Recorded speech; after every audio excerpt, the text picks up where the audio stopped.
Ajar kami untuk mengerti Tuhan apa yang ingin Kau sampaikan dalam kehidupan kami. Ini kami ya Tuhan Yesus. Haleluya Tuhan, haleluya. Ajar ku mengerti segala rencana-Mu.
Ajar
sangat baik dan luar biasa baik bagi kami.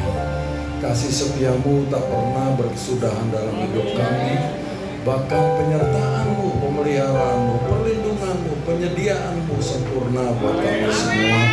Dan firman-Mu berkata, diberkatilah orang yang mengandalkan Tuhan dan yang berharap hanya kepada Tuhan. Kami percaya Tuhan, umat-Mu di tempat ini semuanya berharga di mata-Mu, karena Kau telah memilih mereka semua sebelum dunia dijadikan untuk bisa berfungsi dan menggenapi rancangan-Mu Tuhan.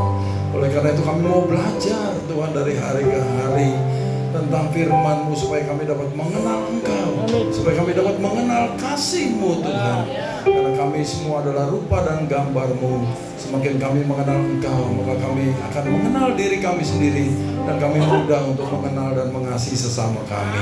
Terima kasih banyak Bapa di surga. Sebelum kami Tuhan membagikan firman-Mu, biarlah kami mendeklarasikan firman-Mu terlebih dahulu. Dalam nama Yesus, semua yang siap katakan amin. Mari kita deklarasikan firman Tuhan.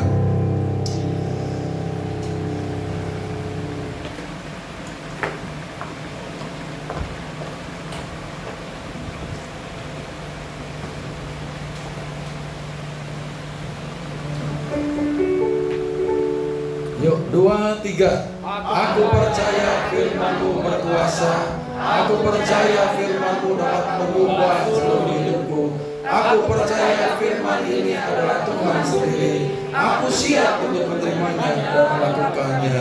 Dalam nama Yesus, amin. Silakan duduk kembali Bapak Ibu yang terkasih dalam Kristus Yesus. Tuhan, shalom, apa kabar? Wah, Ibu ini luar biasa. Dari pagi Ibu ya, sampai sekarang tetap luar biasa. Amin.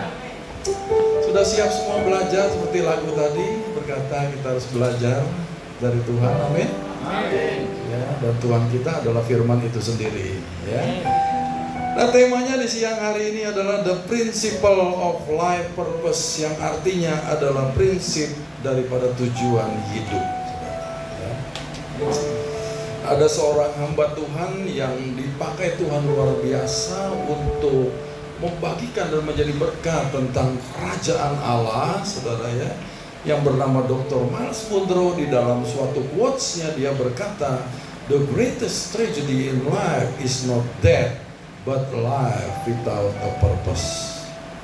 Jadi tragedi terbesar dalam hidup ini bukanlah soal kematian. Kenapa?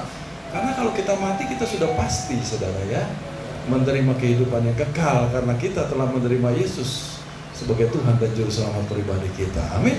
Tetapi yang menjadikan tragedi itu jadi terbesar adalah hidup tanpa tujuan.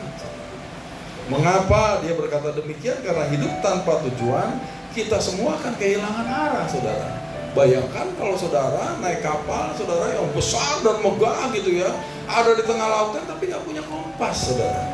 Bagaimana saudara bisa akan sampai di tempat tujuan, saudara? Ya, pasti akan terombang-ambing di tengah lautan, ikutin arus gitu ya, ya kena ombak, kena angin gitu lah. Kita ikut aja, saudara. Ya, jadi gak jelas kemana gitu ya. Nah, yang kedua, orang yang hidup tanpa tujuan mudah putus asa, saudara ya. Karena apa? Karena kalau ada masalah kecil aja, padahal bagi orang lain mungkin itu nggak seberapa, tetapi bagi dia begitu berat, sehingga akhirnya gampang putus asa, saudara. Gampang menyerah dalam hidup ini. Sehingga akhirnya apa, saudara? Ya, akhirnya banyak saudara yang mengakhiri hidupnya gitu loh. Ya. Kemudian hidup tanpa tujuan itu motivasinya jadi kurang, saudara, karena monoton hidupnya gitu ya. Karena hidupnya itu setiap hari kosong, saudara. Ya, bangun pagi, saudara, kemudian kerja, pulang malam, besok pagi kerja lagi, dan seterusnya, saudara, berputar-putar di situ saja, saudara ya. Hidupnya banyak yang merasa hampa, walaupun banyak yang punya kedudukan, banyak yang punya harta yang banyak, saudara, bahkan punya istri yang banyak gitu ya, kayak Salomo. Salomo, saudara, kalau saudara baca dalam Pengkhotbah 2 ayat 4 sampai dengan ayat yang 11, dia punya semuanya, saudara, harta, tahta, wanita, nggak ada yang ngalahin dia. Karena dikatakan di seluruh bumi ini tidak ada raja lain yang punya kekayaan dan hikmat seperti Salomo, saudara. Tetapi dia berkata di ayat yang terakhir bahwa dia merasa semua yang dikerjakan di bawah kolong langit ini adalah kesia-siaan, karena dia tidak menemukan tujuan hidupnya, saudara ya. Nah, kemudian orang yang hidup tanpa tujuan itu mudah terpengaruh, saudara, gampang ikut-ikutan, saudara ya, karena nggak punya pendirian yang kuat, saudara, karena nggak punya goal dan tujuan yang harus dia capai, saudara, sehingga hidupnya tidak pernah bisa fokus, saudara. Orang hidup tanpa tujuan ya tidak mungkin bisa maksimal dalam potensi. Potensi itu adalah saudara ya, bakat, kekuatan, kemampuan saudara, kreativitas, talenta dan karunia yang Tuhan taruh dalam setiap kehidupan kita untuk bisa berfungsi menggenapi tujuannya. Ya. Jadi orang ini nggak bisa maksimal, banyak menghabis-habiskan semua sumber daya yang Tuhan berikan kepadanya, tetapi untuk tujuan yang salah. Suatu tragedi juga jikalau kita berhasil tetapi di tempat yang salah, yang bukan tujuan dari Tuhan itu sendiri. Itu juga suatu tragedi saudara ya. Nah jadi yang terakhir, hidup tanpa tujuan akan menyebabkan penyesalan di kemudian hari. Kita menghabiskan waktu hidup kita udah dari kecil gitu ya sampai tua, tapi nggak tahu juga tujuan hidupnya.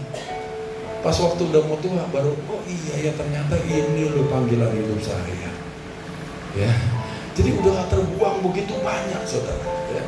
Nah jadi saudara mau tahu atau tidak tahu tujuan hidup saudara yang Tuhan berikan saudara, tidak berarti Tuhan tidak punya tujuan dalam hidup saudara. Amin.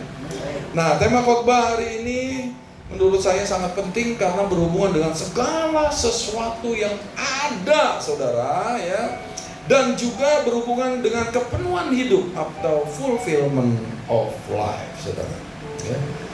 Jadi kita percaya semuanya yang ada saudara di bumi ini saudara, di kolong langit ini semuanya ada tujuannya, betul? Di sini juga semuanya ada tujuannya saudara, betul? Kipas angin ada tujuannya? Ada saudara. Lampu ada tujuannya? Ada. Multimedia ada tujuannya? Ada. Mic ada tujuannya? Ada, semuanya ada. Termasuk saudara yang sedang duduk di sini saudara, bangku itu pun punya tujuan, betul? Tujuannya apa bangku? Didudukin saudara. Ya, kalau dia didudukin walaupun saudara berat bebannya gitu ya, dia menanggung beban yang berat, tapi dia sukses. Katakan sukses. Karena memang untuk itulah dia diciptakan. Tapi kalau bangkunya kosong berarti dia enggak sukses saudara, karena dia tidak memenuhi tujuan daripada penciptanya saudara. Oleh karena itu jangan biarkan bangku ini kosong. Tugas saudara semua untuk bawa jiwa-jiwa supaya bangkunya sukses gitu. Haleluya. Nah kita mulai dengan bagaimana kita memahami tujuan hidup saudara ya. Yang pertama, mungkin saudara semua setuju lah ya, setiap orang ingin hidupnya berhasil. Coba angkat tangan, ada yang mau nggak berhasil hidupnya? Ada? Oh ya, semuanya mau hidupnya berhasil ya. Nah ukurannya apa keberhasilan itu ya? Jadi keberhasilan itu ada ukurannya. Ukurannya adalah kepuasan pribadi atau mengalami kepenuhan hidup saudara ya. Saudara akan mencapai titik bahagia di tempat ini saudara. Amin. Kepuasan pribadi didapat apabila tujuan hidupnya terpenuhi. Nah, tadi berhasil ukurannya kepuasan. Kepuasan terjadi apabila tujuan hidupnya terpenuhi.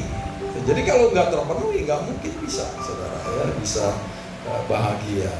Oleh karena itu memenuhi tujuan hidup harus menjadi sasaran utama setiap orang. Oleh karena itu kita belajar hari ini, paling enggak saudara pulang nanti dari tempat ini, oh iya tujuan hidup saya ini loh gitu ya. Kalau belum tahu tujuan hidup saudara, paling enggak saudara ya bisa tahu dari mana gitu saudara. Pada waktu potensi saudara ya, yaitu tadi talenta, karunia, kemampuan, bakat saudara, kreativitas saudara, itu bisa menjawab kebutuhan banyak orang. Dan potensi saudara itu bisa bermanfaat bagi banyak orang. Dalam artian saudara bisa menghasilkan buah yang bisa dinikmati oleh banyak orang. Disitulah saudara bisa menemukan tujuan hidup saudara. Amin. Ya, kita akan belajar lebih jauh lagi saudara. Nah, tujuan itu adalah niat dalam pikiran sang pencipta atau sang creator atau the maker ya, atau sang produsen yang mendorongnya untuk menciptakan sesuatu atau produk tertentu ya. Jadi saudara sebelum ciptaan itu dibuat saudara, sebelum terrealisasi, maka terlebih dahulu ada niat saudara dalam pikiran penciptanya, yaitu tujuan yang disebut dengan tujuan. Amin. Jadi sebelum ya saudara nih, apakah rumah tiba-tiba simsalabim bisa jadi? Tetapi dimulai dengan apa? Tujuan dulu dong ya. Tujuannya apa nih? Mau bangun rumah buat tempat tinggal kah? Buat rumah makan kah? Buat rumah sakit kah? Buat rumah duka kah? Buat rumah penginapan kah? Dan yang lain sebagainya. Setelah ditetapkan, baru arsitek mulai mendesain, merancang, supaya tujuan itu bisa digenapi melalui rancangan itu gitu. Nah kemudian setelah dia rancang semua saudara, dia gambar saudara, dia desain sebagai rupa, orang sipil masuk saudara, kemudian menghitung strukturnya atau kekuatan dari bangunan itu. Ya bangunan itu ada dua, ada substructure itu yang di bawah tanah ya, ada yang di atas tanah saudara yang disebut dengan upper structure saudara. Setelah dihitung saudara ya, dimensinya ditentukan saudara, baru dihitung semua beban yang akan ditanggung saudara ya dari suatu bangunan itu. Setelah bebannya semuanya dapat dari atap saudara, dari genteng semua sampai ke fondasi saudara ya, itu maka ditentukan jenis fondasi untuk bisa menyalurkan seluruh beban yang ada di atasnya. Setelah ditentukan fondasinya, maka dicari tanah dasar saudara untuk tempat berdiri fondasi itu. Ya. Nah, jadi setelah itu semua dirancang saudara, maka barulah dieksekusi, barulah dikerjakan saudara, sehingga barulah jadi rumah. Jadi saya mau kasih tahu, sebelum semua yang ada di tempat ini selalu dimulai dengan tujuan. Katakan tujuan. Nah, segala sesuatu dalam hidup mempunyai tujuan. Sesuatu dalam hidup mempunyai tujuan. Tolong ya multimedia tampilkan Amsal pasal 16 ayat yang keempat ya. Amsal pasal 16 ayat yang keempat. Kita baca yuk bersama-sama ya. 2, 3. Tuhan membuat segala sesuatu untuk tujuannya masing-masing. Bahkan orang fasik dibuatnya untuk hari malam. Jadi semua yang Tuhan ciptakan, yang Tuhan buat saudara, itu ada tujuan di dalamnya. Amin. Termasuk di dalam hidup saudara dan saya. Nah, segala sesuatu dimulai dan diakhiri dengan tujuan. Jadi saudara, awal dan akhir itu selalu ada tujuannya saudara. Ya, di dalam Pengkhotbah 3 ayat yang pertama, kalau di dalam bahasa Indonesia dikatakan untuk segala sesuatu ada masanya, dan untuk apapun di bawah langit ada waktunya. Betul ya?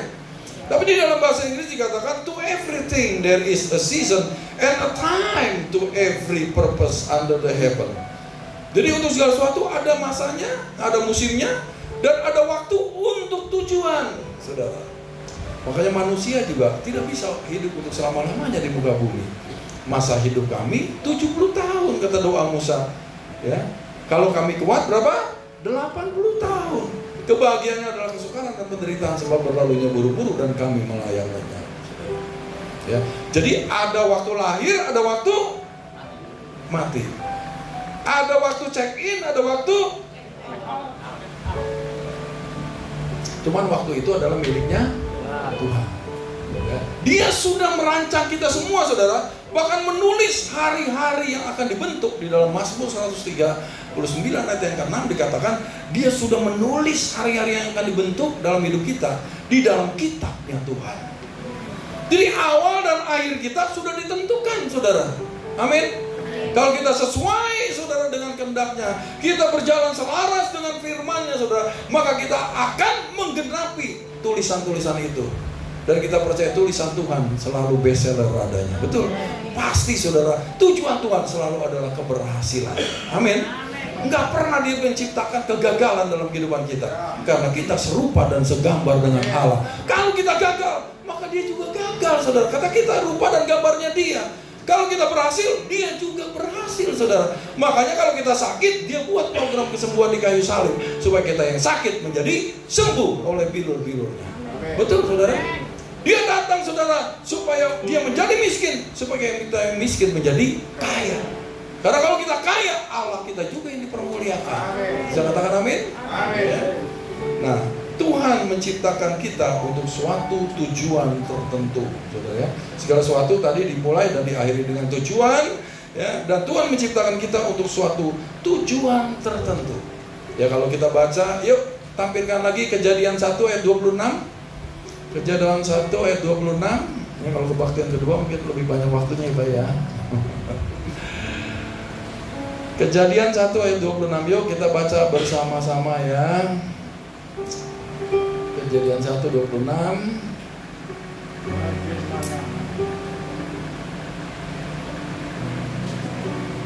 Dah? Yuk, 2, 3. Berfirmanlah Allah, baiklah kita menjadikan manusia menurut gambar dan rupa kita. Ya, stop dulu. Di sini adalah rencana, saudara. Ya. Nah, supaya kita baca, supaya, katakan supaya. Supaya ini adalah tujuan. Dia menciptakan kita dengan tujuan. Tujuannya apa? Yuk baca lagi. Supaya mereka berkuasa atas ikan-ikan di laut dan burung-burung di udara dan atas ternak dan atas seluruh bumi dan atas segala binatang melata yang merayap di bumi. Ayat 27-nya. Ya. Ini adalah rencana Allah, saudara. Tujuan Allah. Kemudian di ayat 27, saudara, maka, katakan sama-sama, maka, saudara ya. Kemudian dia mengeksekusi rancangannya. Dia mengeksekusi rencananya, betul ya? Ya, kemudian diciptakannya, saudara, laki-laki dan perempuan. Ayat 28, ya tampilkan lagi. Ini kita baca dulu bersama-sama. Ayat 28. Ayat 28. 2, 3. Allah memberkati mereka, lalu Allah berfirman kepada mereka, beranak cuculah dan bertambah banyak, penuhilah bumi dan taklukkanlah itu, berkuasalah atas ikan-ikan di laut dan burung-burung di udara dan atas segala binatang yang merayap di bumi. Jadi ayat 26 tadi itu adalah rencana Allah.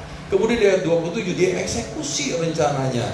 Ayat ke-28, jadi ayat ke-28, kemudian dia memberitahu, saudara, rencananya kepada manusia. Dia mewahyukan, saudara, rencananya kepada manusia. Dan kemudian dia memperlengkapi. Dia katakan setelah Allah itu berfirman, setelah diberkati, saudara ya, kemudian Allah berfirman. Jadi kemudian Allah itu memperlengkapi. Berkat di situ memberkati adalah memperlengkapi kita. Memberikan kemampuan agar rencananya bisa digenapi oleh manusia. Amin. Karena pencipta, saudara, berkepentingan agar ciptaannya bisa menggenapi tujuannya. Amin. Allah kita berkepentingan atas kita semua. Setuju katakan amin? Ya. Nah, jadi saudara, akhirnya dia perlengkapi supaya kita menghasilkan buah. Kalau bahasa Indonesia beranak cucu, tapi dalam bahasa Inggrisnya disebut dengan be fruitful. Betul ya? Kalau buah untuk dinikmati pohonnya sendiri apa bukan? Bukan. Tapi untuk dinikmati oleh yang lain, saudara. Betul ya? Nah, kalau saudara jadi pohon yang menghasilkan buah, saudara, berat nggak hidupnya? Berat. Berat, saudara. Makin banyak buahnya makin berat. Berat, saudara. Betul. Ya. Tetapi saudara, pada waktu saudara orang banyak bisa menikmati saudara buah saudara, maka buah itu lama-lama makin berkurang dan saudara akan ringan lagi. Tapi nanti akan berbuah lagi, tambah lagi beratnya. Betul ya? Jadi saudara, kalau beban berat dalam hidupmu, berarti saudara sudah menunjukkan bahwa saudara sedang menghasilkan buah. Kalau enteng-enteng aja hidupnya, belum berbuah, betul. Jadi tanya kiri-kiri kananmu, hidup lu berat nggak sih? Gitu. Berat juga ya. Gitu. Tanya, bukan badannya yang berat, saudara. Hidup lu berat kagak? Gitu. Gitu. Ya sama kayak bangku, saudara. Ditudukin berat nggak bangkunya? Berat. Coba saudara timbang. Tapi dia sukses karena menggenapi tujuannya. Amin. Ya. Kita lanjut lagi, saudara ya. Di dalam Efesus 2 ayat 10 sama. Karena kita ini buatan Allah, diciptakan dalam Kristus Yesus untuk, ya, itu ada tujuannya. Untuk apa? Melakukan pekerjaan baik yang dipersiapkan Allah sebelumnya. Ya. Dia mau supaya kita hidup di dalamnya. Amin. Jadi saudara, kita semua saudara ada mereknya Yesus di sini. Amin. Setiap saudara produk yang dihasilkan ada mereknya, betul nggak? Baju saudara ada mereknya? Ya. Sepatu saudara ada mereknya? Maaf, celana dalam saudara ada mereknya nggak? Ada. Semuanya ada mereknya, saudara. Termasuk kita, saudara. Diciptakan dalam Kristus Yesus. Kita itu bawa, saudara, di sini ya, brand Jesus. Maka saudara jangan pergi ke tempat-tempat yang terlarang. Jangan melakukan bisnis-bisnis yang terlarang, saudara. Betul. Jangan saudara melakukan hidupmu dengan sia-sia, saudara, karena saudara membawa merek sorga di sini. Saya katakan amin. Semua produk saudara membawa mereknya. Kalau misalnya mereknya Samsung gitu ya, saudara beli produk Samsung, kemudian waduh saudara bisa pergunakan dengan baik, saudara, bermanfaat buat saudara. Nama siapa yang dipuji? Apakah penjualnya dipuji? Kok Aliong kah? Atau siapa gitu? Tetapi brandnya, tapi pabriknya saudara yang dipuji, saudara, betul. Wah, Samsung hebat loh. Waduh, BYD hebat loh. Nah, kayak begitu saudara. Tetapi kalau saudara beli barang tadi rusak kemudian saudara, atau sebentar langsung dipakai nggak tahan gitu saudara, ya, nama siapa yang dihina juga, yang dicaci maki? Sama. Orang bisa mempermuliakan atau menghina Tuhan kita tergantung dari hidup kita. Amin. Padahal hidup kita semua dirancang untuk mempermuliakan nama Tuhan. Haleluya. Jadi hati-hati menggunakan hidup kita, harus sesuai dengan tujuannya. Amin. Nah, sekarang kita akan bahas prinsipnya ya. Prinsip ini penting sekali. Ya.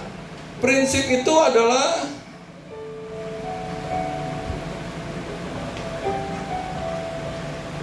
ya.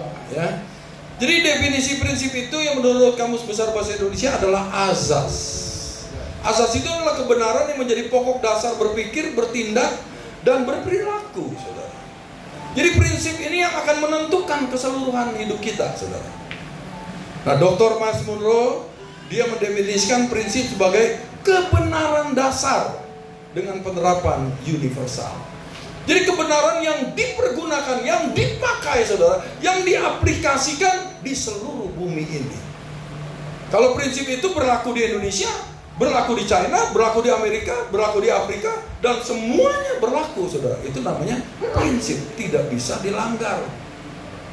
Prinsip itu mengatur dan mengungkapkan pelaksanaan dan perilaku normal dari segala sesuatu, saudara, ya. Nah, prinsip itu sama adalah hukum yang tidak dapat dilanggar. Kalau dilanggar ada konsekuensinya, ada akibatnya, saudara, ya. Nah, jadi seperti mercusuar, saudara. Tujuan mercusuar apa, saudara? Agar ya kapal melihat ada tanda arah gitu, atau sebagai menunjukkan bahwa daerah ini nggak boleh dilalui karena berbahaya, karena ada batu karang, karena ada tebing di sini. Kalau dilanggar, apa konsekuensinya terhadap kapal tersebut? Pecah, saudara, hancur, karam, ya, saudara, ya, seperti itu. Karena apa? Melanggar hukumnya, saudara, ya. Nah, hukum gravitasi juga berlaku universal, saudara. Saudara jatuhkan barang dari atas, benda dari atas, jatuhnya kemana? Bawah. Ada yang pernah saudara jatuhin terus jatuhnya ke atas? Ada? Nggak ada.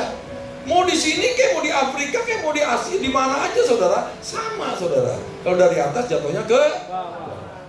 Kalau saudara nggak percaya, ada konsekuensinya. Saudara naik ke lantai 30 di apartemen, misalnya saudara buka jendela, saudara lompat, gua nggak percaya, jatuhnya nih ke atas nih, mana masuk ke bawah sih gitu. Terus apa yang terjadi pada waktu saudara lompat? Benyek gitu. jadi penyet, saudara, ya, begitu, saudara, ya. Begitu. Kenapa? Karena nggak bisa dilanggar. Kalau dilanggar ada konsekuensinya. Demikian juga prinsip ini berlaku dengan hidup kita. Amin.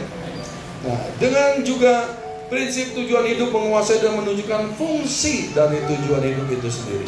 Nah, sekarang kita akan belajar nih, ada 7 prinsip dasar yang merupakan ciri tujuan hidup seperti rencana Tuhan. Saudara, ya, ada 7 prinsipnya, saudara, ya. Prinsip yang pertama adalah Tuhan adalah sumber atas tujuan hidup. Ya.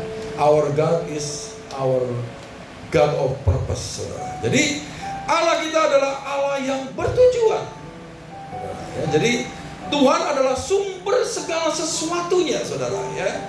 Jadi karena semua ini diciptakan oleh Tuhan, saudara, ya, maka Tuhan yang menjadi sumber daripada tujuan itu sendiri, saudara, ya. Nah, setiap pencipta, produsen, atau the maker atau the creator memulai dengan tujuan sebelum memulai proses produksinya. Tadi saya sudah jelaskan, saudara, ya.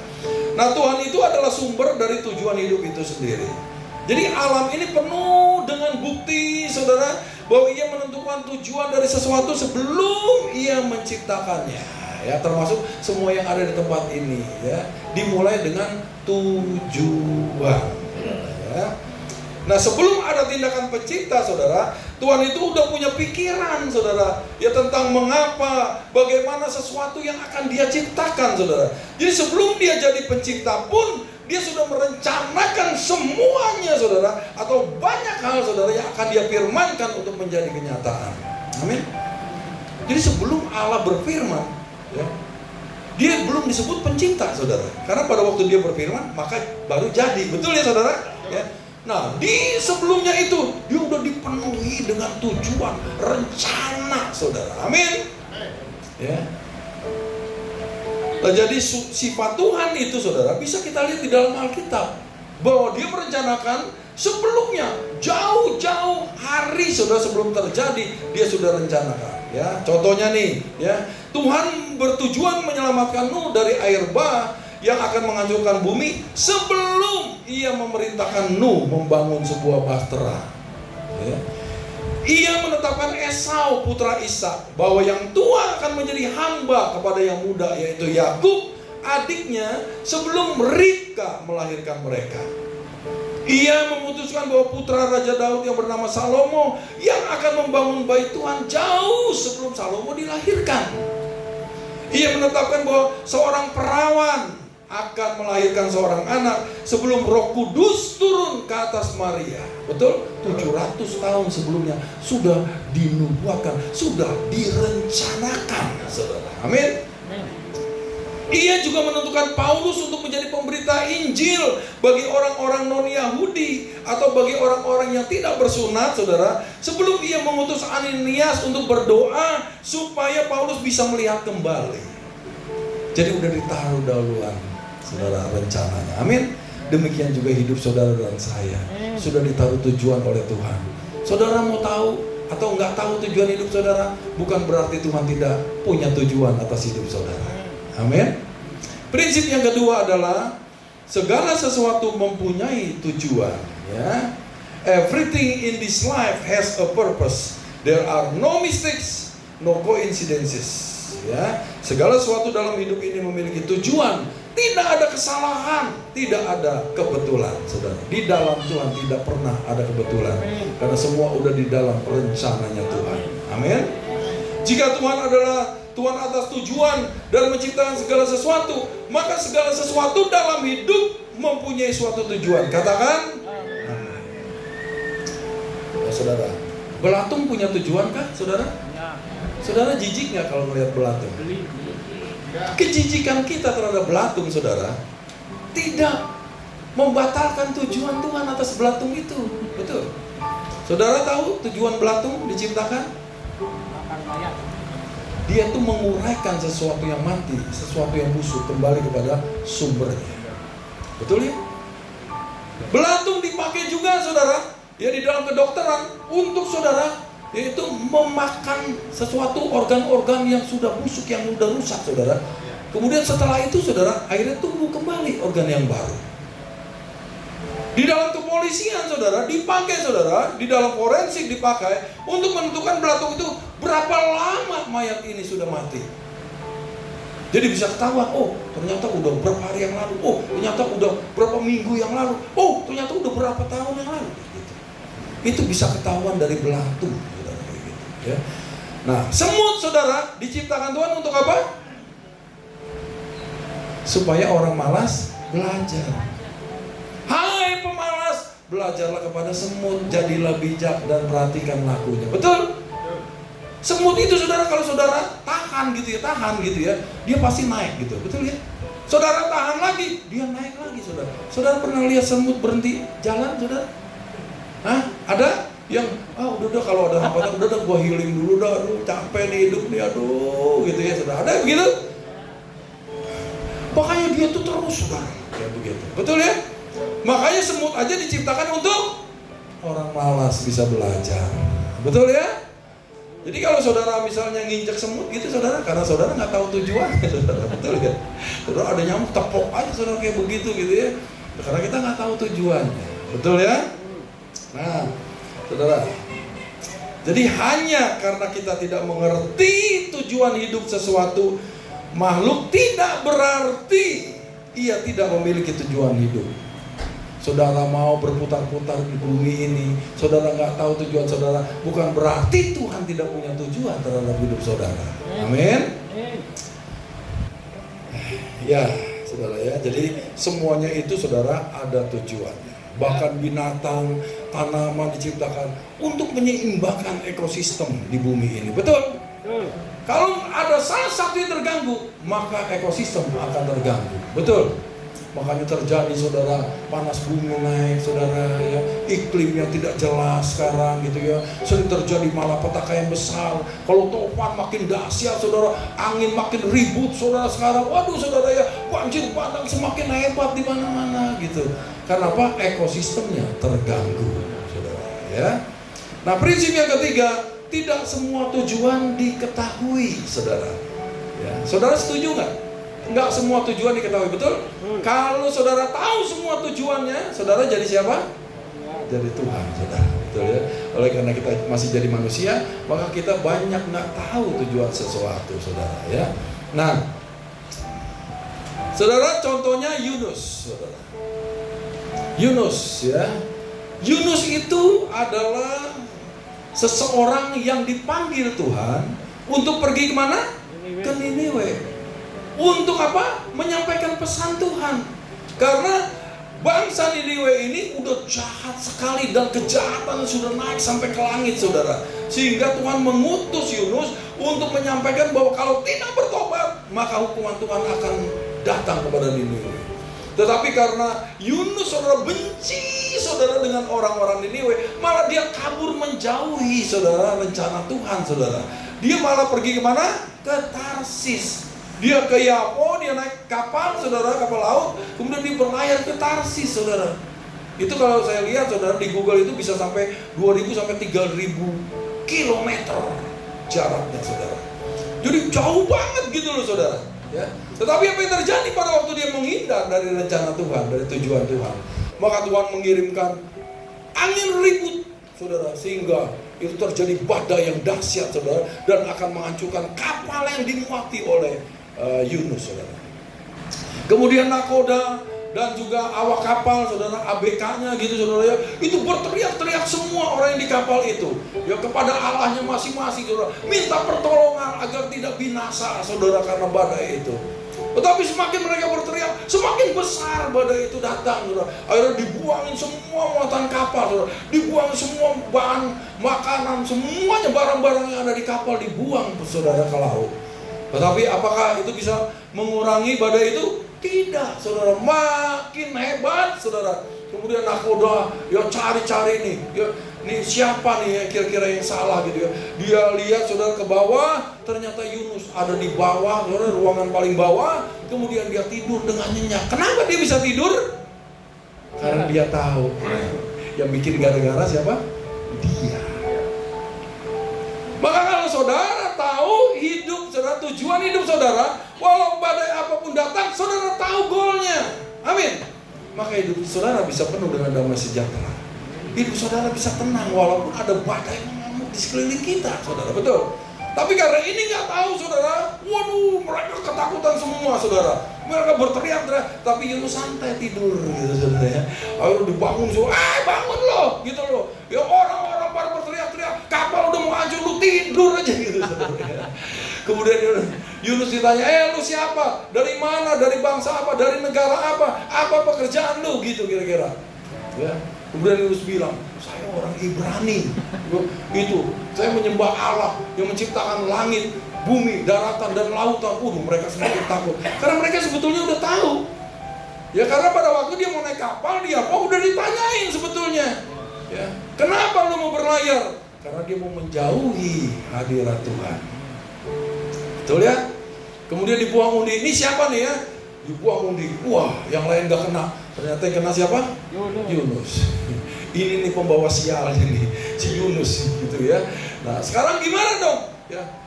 Si Yunus akhirnya dia ditanya, dia ngaku saudara, bahwa karena dia yang menyebabkan kapal ini hampir hancur dan nyawa orang itu hampir tidak bisa diselamatkan semuanya.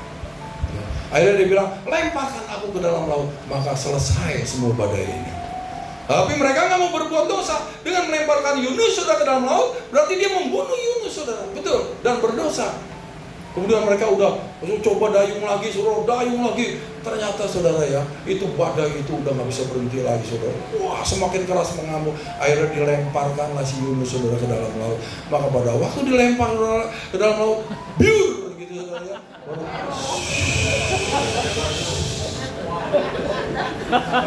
Nah, itu tadi saudara, biur itu ada tujuannya. Gak ngantuk. Saudara yang merasa nyaman di bangku gitu ya, yang lama-lama tadinya begini, lama-lama bangun lagi, saudara, itu ada tujuannya juga. Amin. Nah, saudara, jadi di sini, saudara ya, masalah-masalah pelaut itu bukan badainya, saudara ternyata, melainkan ketidaktahuan tentang tujuan dari badai itu. Ya. Nah, jadi jika mereka tahu sebelumnya badai itu adalah alat Tuhan untuk berbicara kepada Yunus, mereka nggak perlu membuang begitu banyak muatan kapal ke laut, saudara. Nggak perlu buang-buang energi, nggak perlu buang-buang biaya, nggak perlu buang-buang segala harta bendanya, saudara. Ya. Jadi ketidaktahuan mereka nggak membatalkan badai itu datang kepada kapal itu. Amin. Jadi terkadang kalau saudara nggak tahu, ya, tujuan dari badai yang datang dalam hidup kita nih saudara, ya, badai itu tetap datang saudara, betul ya?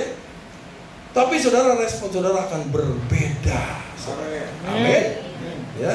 Nah, jadi tujuan yang tidak diketahui selalu membuang-buang waktu dan sumber daya serta memungkinkan bisa terjadinya bahaya. Maka cari tahu tujuan hidup kita. Kenapa kita ada di bumi ini?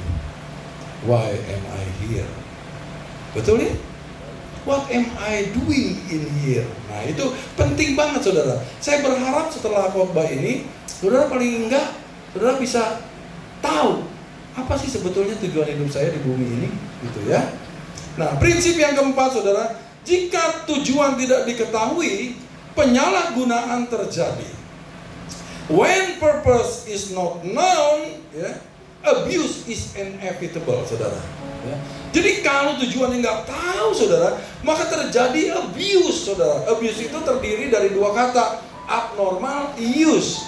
Abnormal itu berarti tidak normal atau tidak semestinya, saudara. Use itu penggunaan. Jadi abuse adalah penggunaan yang tidak normal atau tidak semestinya. Betul? Banyak orang nggak tahu, saudara, menikah udah asal menikah aja, maka terjadi banyak abuse di dalam rumah tangga. Betul nggak? Jadi kalau saudara nggak tahu tujuan pernikahan, jangan kawin. Sekarang saya tanya nih, undang-undangnya pernikahan apa perkawinan? Perkawinan. Di Alkitab coba lihat, Yesus perjamuan kawin di Kana, semuanya tulisannya kawin. Jadi yang benar yang mana nih? Kawin. Yang benar yang mana? Akte perkawinan. Nah, itu saudara ya. Yang mau kawin nikah lah, udahlah, nggak apa-apa, nggak usah dimasalahin saudara ya. Jadi kalau tujuannya nggak diketahui, terjadi abuse. Saudara dalam pekerjaan nggak tahu tujuan saudara bekerja, saudara lamar di kerjaan terjadi abuse. Kalau nggak tahu tujuan saudara bekerja, jangan lamar kerja. Banyak abuse terjadi di pelayanan, saudara, di dalam gereja, karena nggak tahu tujuannya. Kalau saudara nggak tahu tujuan pelayanan, jangan melayani dulu. Amin. Supaya tidak terjadi abuse. Amin. Di mana aja saudara berada, saudara, ya, saudara harus tahu dulu tujuannya apa. Ya, mengapa? Itu penting banget. Betul ya? Soalnya gini, saudara. Ini misalnya nih, ya. Ini namanya apa? Mic. Tujuannya apa? Untuk menyalurkan suara sehingga saudara bisa mendengar semuanya. Tapi karena di rumah, ya, istri saya lagi misalnya mau ngulek cabai, nggak ada ulekan, dia pakai ini. Itu namanya abuse. Ulekan berapa duit? Ya? Ulekan batu itu berapa duit? 5.000. Ya, puluhan ribu dah, kira-kira begitu ya, kira-kira itu. Tapi kalau ini jutaan, saudara. 7 juta. Di WTC saudara, yang paling mahal itu 60 juta mic. Yang Spawirio pakai itu, yang kayak butiran jagung begitu, kecil begitu, itu 50 juta rupiah. Betul? Jadi saudara mesti tahu tujuannya, saudara, supaya jangan terjadi abuse. Kayak gini saudara, mobil harusnya bukan dipakai di laut, betul ya? Nah dia pakai buat jadi perahu, saudara, bayangin di dayung. Itu namanya abuse terhadap mobil itu. Anduk saudara, misalnya saudara pakai buat mandi, betul ya gitu ya?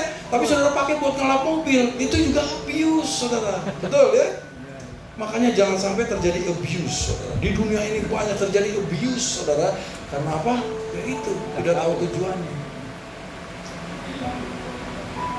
Saya mau tanya nih, narkotika itu bagus apa enggak? Diciptakan Tuhan bagus apa enggak? Baik apa enggak? Bermanfaat apa enggak? Baik.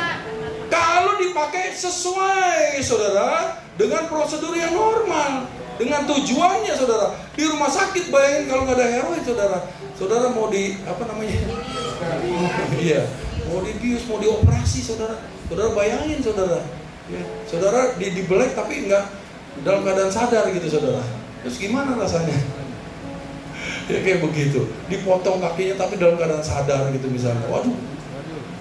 Berguna saudara, tetapi karena penyalahgunaan saudara, nah itu yang nggak benar saudara jadi. Betul ya? Orang jadi kayak zombie gitu karena narkotika banyak begitu saudara, betul nggak? Ya itu karena penyalahgunaan atau abuse. Alkohol bagus nggak? Bagus saudara. Untuk mensterilkan sesuatu ya.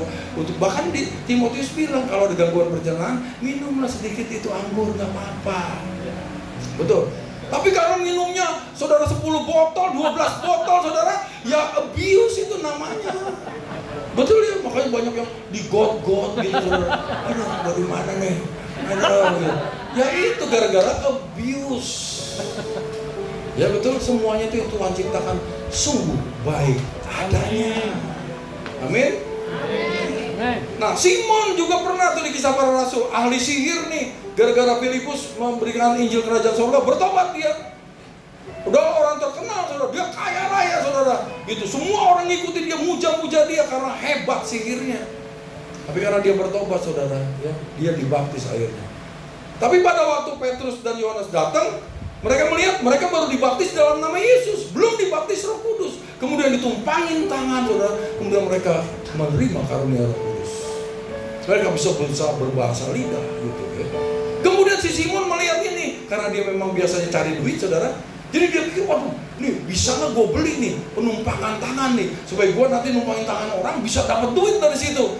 Waduh saudara, dia tanya Petrus, Yohanes marah besar saudara. Ya, dia tahu kejahatan, motivasi yang salah saudara dari tujuan penumpangan tangan. Amin. Makanya kita nggak boleh salah saudara dalam menggunakan karunia dari Tuhan. Amin. Jangan dipakai. Kita dikasih karunia saudara oleh Roh Kudus, dipakai untuk cari duit, dipakai untuk komersialisasi. Itu dosa di hadapan Tuhan. Amin.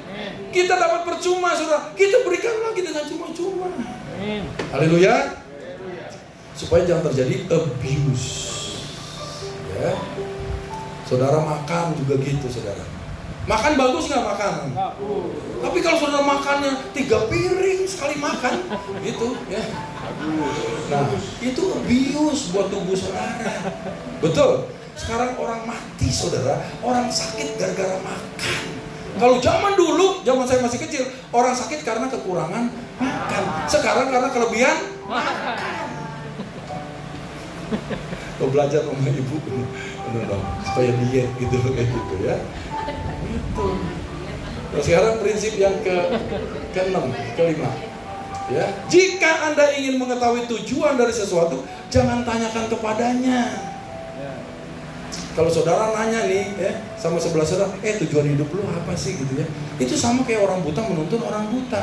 Karena yang bisa memberitahu tujuan hidup saudara ada di bumi adalah pencipta saudara, yaitu Tuhan Allah kita, Bapa kita, saudara. Amin.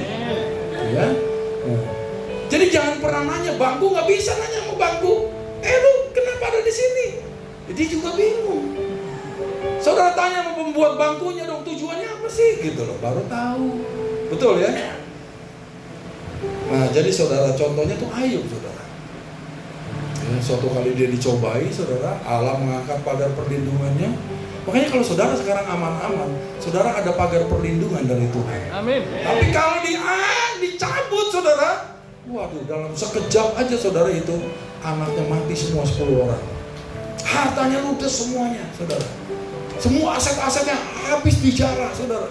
Pegawai-pegawainya, saudara, mati semuanya. Karena dicabut pagar perlindungannya.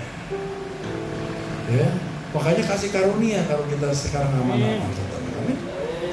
Nah, saudara, kemudian dicabut lagi saudara kesehatannya. Waduh, borok semua saudara badannya. Tetapi dia masih belum, saudara, di situ ya, belum berbuat dosa sama sekali. Dengan perkataan atau mulutnya, saudara, dia bilang, Tuhan yang memberi, Tuhan yang mengambil, terpujilah nama Tuhan. Gitu ya. Tetapi saudara, di ayat 1 dan 2 terjadi masalah itu. Di ayat yang ketiga dan seterusnya, dia mulai mengeluh, saudara. Kenapa dia mengeluh? Dia nggak tahu tujuan penderitaan yang dia sedang hadapi, saudara. Maka dia mulai mengeluh, berargumentasi dengan teman-temannya, saudara. Dia berargumentasi akhirnya dengan Tuhan, saudara. Baru akhirnya pasal 242 ayat yang kelima, baru dia tahu tujuan daripada penderitaan yang dia alami. Harusnya nggak perlu sampai 40 pasal lagi berikutnya, saudara. Kalau dia tahu tujuannya, dia tenang tuh, kayak Yunus, tenang dia. Dilemparin ke laut juga dia tenang juga. Dia tahu Tuhan pasti tolong. Betul ya, saudara ya? Gitu loh. Jadi akhirnya apa? Ayub mulai mengeluh, mulai saudara ya, membela diri, saudara. Akhirnya terjadi terakhir, saudara, di pasal 42 ayat 5 dia berkata, aku mengenal Tuhan dari kata orang sebelumnya, tetapi sekarang mataku sendiri memandang Engkau. Aku mencabut semua perkataanku dan aku menyesal. Ya, aku duduk dalam debu dan abu. Sayang, saudara. Makanya saudara harus hidup dekat dengan pencipta saudara. Harus saudara mengenal pencipta saudara. Ya, amin. Makanya hukum yang pertama apa? Ya, yang terutama, kasihilah Tuhan Allahmu. Baru yang kedua bisa mengasihi sesama manusia. Kalau kita mengenal Tuhan pencipta kita, kita ini kan diciptakan rupa dan gambar Tuhan, betul ya? Semakin kita mengenal Tuhan, semakin kita mengasihi Tuhan, kita semakin mengenal siapa diri kita, saudara. Kalau kita udah kenal diri kita, kita bisa mudah mengenali sesama kita dan bisa mengasihi sesama kita. Setuju, katakan amin. Ya. Nah, prinsip yang ke-6 sekarang. Prinsip yang ke-6, tujuan hidup hanya ditemukan dalam pikiran Sang Pencipta. Ya. Nah, saudara, jadi ada seseorang nih hamba Tuhan pernah memasuki toko antik Oriental. Ya. Oriental itu dari Asia Timur gitu ya, saudara ya, kira-kira ya. Pada waktu dia masuk, saudara, ke toko itu, dia lihat, saudara, ada mangkok. Dia kirain mangkok sup. Waduh, bagus bener ya, antik nih mangkok supnya. Dia tanya sama pegawainya kan, ini berapa duit mangkok sup ini? Wih, gitu saudara ya. Bukan mangkok sup, itu buat upacara pernikahan, katanya gitu, saudara ya. Salah dia karena nggak tahu tujuan dari penciptanya, saudara. Kemudian ada kipas yang bisa ada nyanyiannya gitu, saudara ya.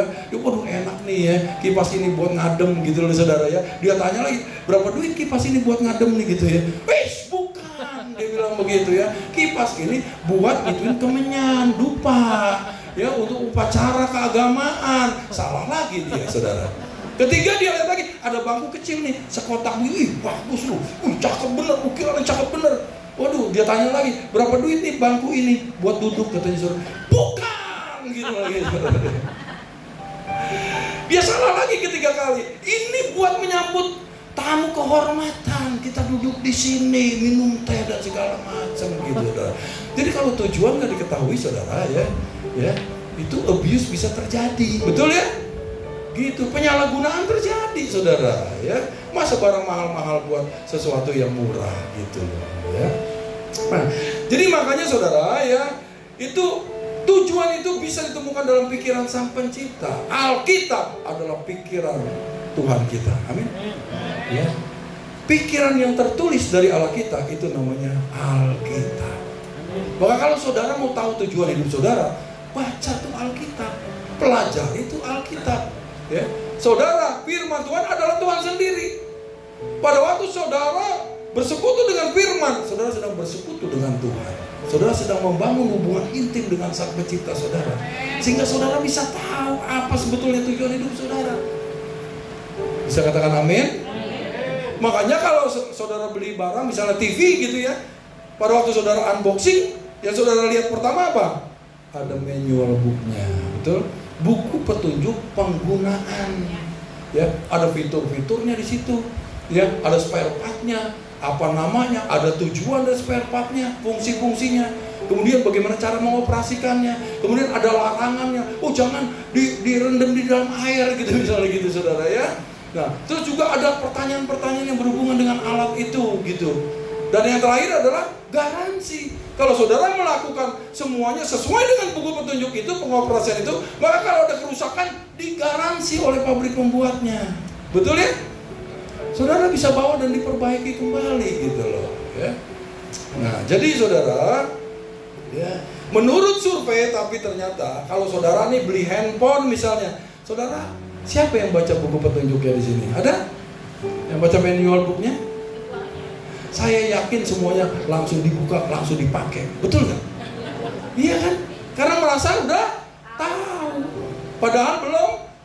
Makanya banyak fitur-fitur yang kagak dipakai. Jadi nggak maksimal kita beli handphone itu, saudara. Betul ya?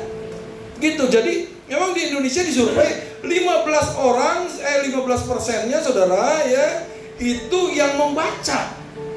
5%-nya jarang membaca, udah 20%. Sisanya 80% tidak pernah membaca buku manual itu.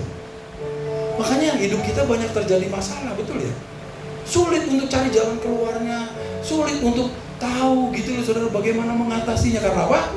Enggak baca manual booknya. Makanya SMA pergunakan saudara. Amin. Ya. Itu supaya saudara bisa tahu tujuan hidup saudara. Amin. Di Alkitab tuh ada seorang yang buta sejak lahir. Ya, 5 menit lagi saya akhiri ya. Ada seorang yang buta sejak lahir saudara. Kemudian murid-muridnya nih, bahkan murid-murid Yesus saudara, bertanya, apakah anak ini berdosa?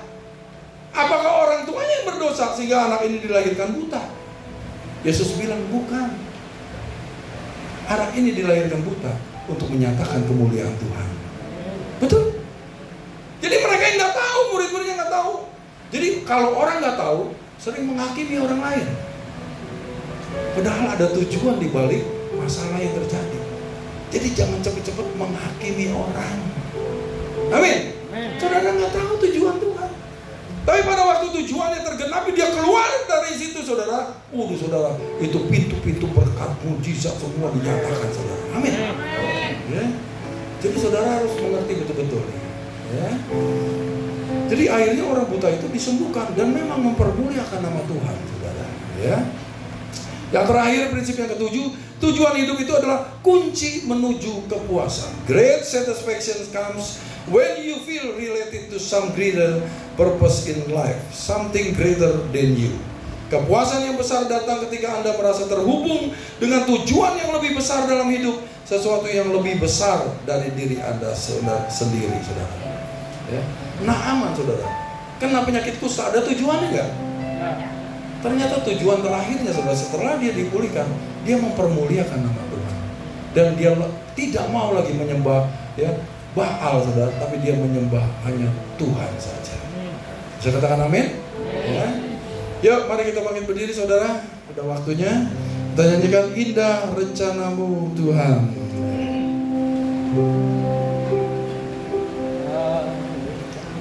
Indah rencanamu Tuhan di dalam hidupku, walau ku tak tahu dan ku tak mengerti semua jalanmu. Dulu ku tak tahu Tuhan, dulu ku tak tahu Tuhan.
Hambamu berdoa supaya mereka semua sepulang dari gereja ini bisa mulai mengerti tujuan yang telah Kau taruh dalam kehidupan mereka, sehingga mereka boleh berjalan di dalam destiny bersama dengan Tuhan dan mencapai garis akhir, menyelesaikan seluruh pertandingan yang baik. Mereka tetap memelihara iman sehingga mereka semua bisa finishing well bersama-sama. Terima kasih banyak Bapak di surga. Sebelum kami berpisah satu dengan yang lain, kami mau mengangkat kedua belah tangan kami dan kami mau menerima berkat daripada Tuhan. Tuhan memberkati dan melindungi engkau. Tuhan menyinari engkau dengan wajahnya dan memberi engkau kasih karunia. Tuhan menghadapkan wajahnya kepadamu dan memberi engkau damai sejahtera. Biarlah anugerah dari Allah Bapa yang berlimpah-limpah di dalam cinta kasih yang sempurna Tuhan Yesus Kristus, pertolongan, penghiburan dan pengurapan dari Allah Roh Kudus terus menyertai kita dari saat ini hingga Maranatha bahkan kekal sampai selama-lamanya. Yang percaya diberkati Tuhan sama-sama katakan Shalom, selamat siang. Selamat kembali, sampai jumpa.